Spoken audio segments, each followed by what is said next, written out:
Hi everyone, मैं संतोष कुमार फिर से एक नए बिजनेस आइडिया के साथ आए हैं। वीडियो को लाइक कीजिए, सब्सक्राइब कीजिए, साथ साथ बेल आइकन को प्रेस करना ना भूलें ताकि कोई भी इन्फॉर्मेटिव वीडियो आपसे मिस ना हो।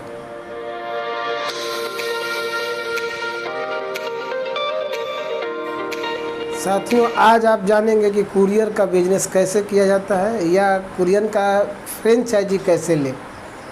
इस बिजनेस से रिलेटेड सारी नॉलेज आपको आज दी जाएगी, तो एंड तक बने रहें। दोस्तों, सबसे इसमें जानने की ज़रूरत ये है कि आपको कैसे शुरू करना है।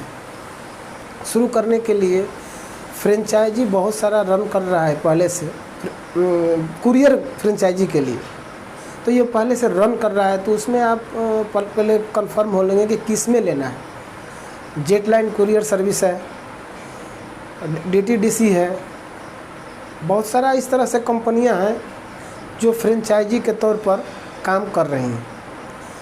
तो फ्रेंचाइजी लेने का मकसद ये है कि आपको स्माइल के साथ सर्व करना है। सबसे पहले ये जान लें कि कस्टमर सेटिस्फेक्शन इसमें बहुत अहम भूमिका निभाता है। जब तक आपके सर्विस से कस्टमर संतुष्ट नहीं होगा तो फिर दोबारा से आपके पास आएगा नहीं।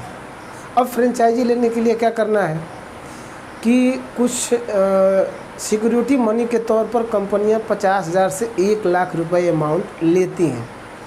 इसलिए लेती हैं कि आप कंपनी के साथ कुछ धोखा ना करें या कंपनी का कुछ लॉसेस ना।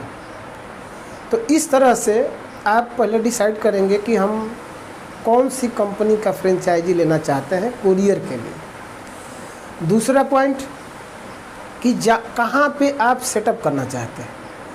अब आप जैसे जहाँ पे आपका निवास स्थान है, जहाँ पे आप प्रॉपरली रह रहे हैं उसी के आसपास लें तो बेहतर होगा। कम कॉस्ट में वहाँ पे किराए पे रूम मिलेगा।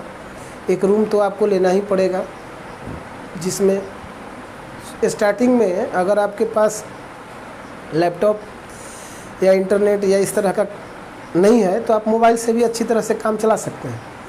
उसमें इंटरनेट है, कहाँ पे सर्विस देना है, कैसे क्या करना है, सारी नॉलेज कंपनियां अपने आप प्रोवाइड आपको कर देती हैं। अब रही बात कि आप इसको कैसे करेंगे। करने के लिए आपको खुद से सेल्फ डिपेंड होना पड़ेगा। अगर अपनी कंपनी लगाना चाहते हैं कुरियर के लिए तो उसके लिए तो प्रक्रिया कुछ और हो सकती है।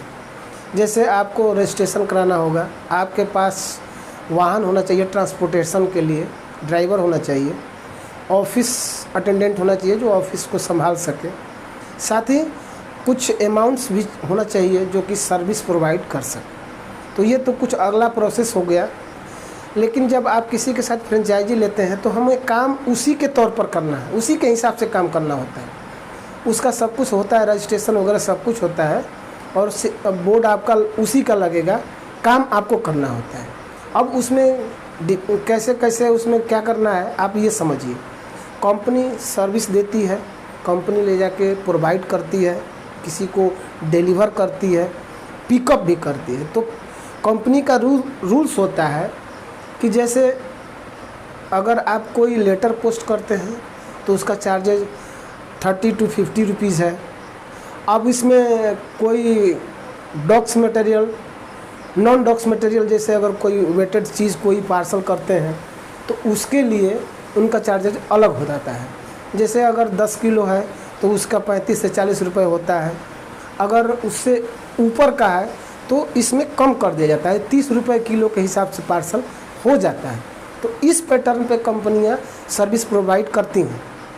साथ ही आप अब इसमें जुड़ने की ज़रूरत है। आपके पास अगर समय है, कुछ करने की हिम्मत रखते हैं या आपके पास कॉन्फिडेंस है कि नहीं कुरियर का काम हम कर सकते हैं, इसमें कैपेबल हैं, हमारी एबिलिटी है जो कस्टमर को संतुष्ट कर सके, कस्टमर को समय से डिलीवर कर सके, तो इस तरह से आप एक बार जुड़ के और धीरे धीरे अपना बिजनेस को स्टार्ट कर सकते हैं। साथ ही अब अगर बड़े पैमाने पर कर रहे हैं तब तो उसमें एक दो एम्प्लॉय आपको रखना ही होगा। 2 व्हीलर भी एक होना चाहिए जो कि सर्विस के लिए यूज़ किया जा सके। साथ ही इस बिज़नेस को बहुत अच्छे से आप घर में रह के 4 घंटे सुबह और 4 घंटे शाम में 8 घंटे या 10 घंटे समय दे के